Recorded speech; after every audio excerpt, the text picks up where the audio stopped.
Aloha Kauai and Ni'i Hao. This is Dickie Chang. I'm here to support Councilmember Felicia Cowden.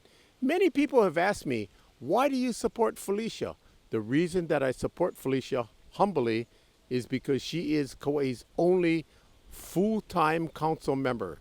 As a former council member myself, I know how difficult the job is, and I respect her for working full-time. We had an opportunity to ask Felicia Cowden humbly, what's it like and why are you running for the Kauai County Council? Felicia, first of all, tell us about yourself and why are you running for council? Well, thank you for asking. I am so happy to be running for my third term in office. It's been really an honor to be helping the community. I'm from Kilauea. I have always lived on the North Shore, but I would say the number one issue in front of all of us is keeping people on the island, keeping our workforce here and our people with generational history, what really creates our culture and our unique way of being on Kauai. So very interestingly, when you say that you enjoy representing and you enjoy, one of my humblest respect is that you are the only full-time council member in the history of whoever I know as a full-time council member, and I am a former council member. I so value that I'm in the right time in my life to be doing this. I've worked hard, I have a lot of experience in business, and I'm able to dedicate my time strictly to this. My kids are now grown, they're young men, they help me, I don't have to help them. I'm debt-free, so I'm able to spend 40 plus hours a week, really almost twice that, because one of my favorite things to do is I'm going to take the time to listen to the people. I am a heavy extrovert. People call me, I return the calls. If they email me, I'm going to return the email. I'm going to go out to the community. I'm going to understand what they're going through. If I can at first solve the problem without having to create a new rule, a new thing that people have to get a permit for, that's what I'm going to try and do, is find a way where we can all win. And I end up getting to learn so much through different people's experiences of what's actually needed and what's working and what we could fix. On the county of Hawaii, the Big Island, Hawaii Island, there are many women council members. On the county of Maui, there are many women council members. And Oahu. In city and county of Honolulu.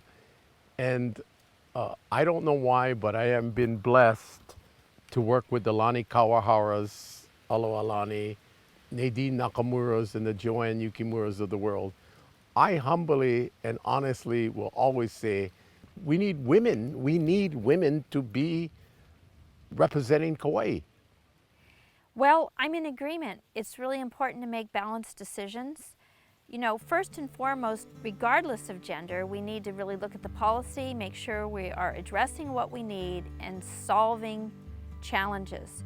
But let's face it, there are some differences between men and women. And when I watch like Maui council meetings or Hawaii Island, you know, I'm a little jealous that they have such robust and holistic conversations. Our style in Kauai County Council, especially in the 4 years I've been there, is we're straight line thinkers and we pick one issue and we just address that.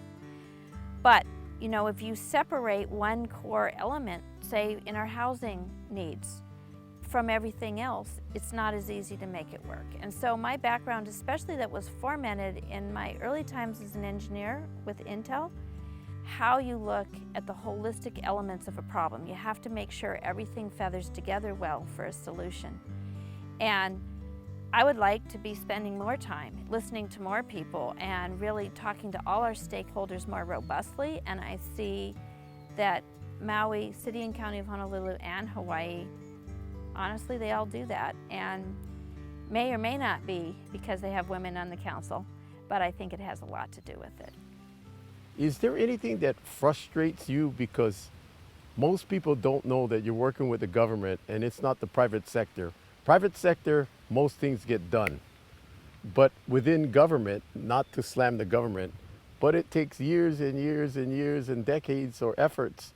Like it's unbelievably unrealistic that you can get something solved. Well, there's a long process.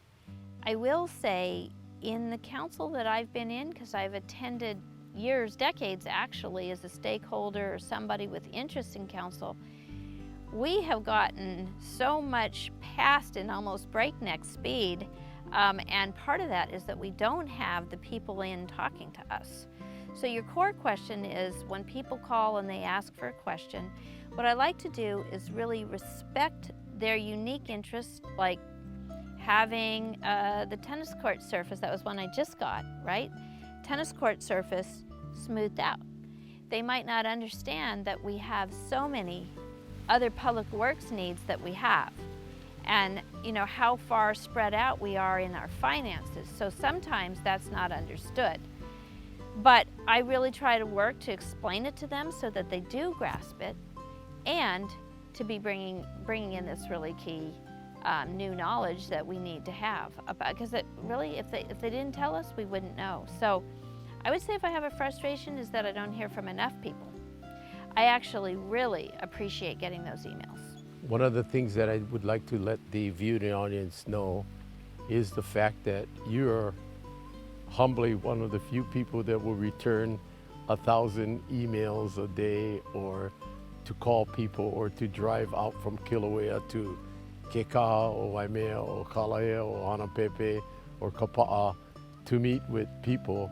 But I think people appreciate the fact that you will take that opportunity to meet them in person, and that means a lot to a lot of people. I've gotten a little smarter about it too. So I go out and I'll stay at somebody's house on different parts of the island, and I'll stack a number of things in different areas. So I have that full day to spend out there. And I think that it's really critical that we do that. If I don't look at the backhoe opening the river mouth at Waimea, if I don't go into the neighborhoods and see how the water is really flushing up from the culvert and the drain, when the water's coming through the drain and there's not even rain, right? If I didn't go, I wouldn't know. That's a very great statement. Would you like to take this opportunity to share aloha to the voters of Kauai and Ni'ihau and the state of Hawaii, and why should they cast one of their 7 votes for Felicia Cowden? Yes, thank you so much. I respect all your choices for who you vote for. I will work with enthusiastically whoever the voters put along my side. They should be looking roughly around October 20th for the ballots to be coming in the mail. You can go in and vote in person if you like in the elections division, and you can turn in your ballots at a number of locations. So there is more than one way to do it, but we aren't having the normal polling sites. So we need you to look for your ballots, vote, turn it in, and I thank you for considering me. I will always be by your side. Mahalo.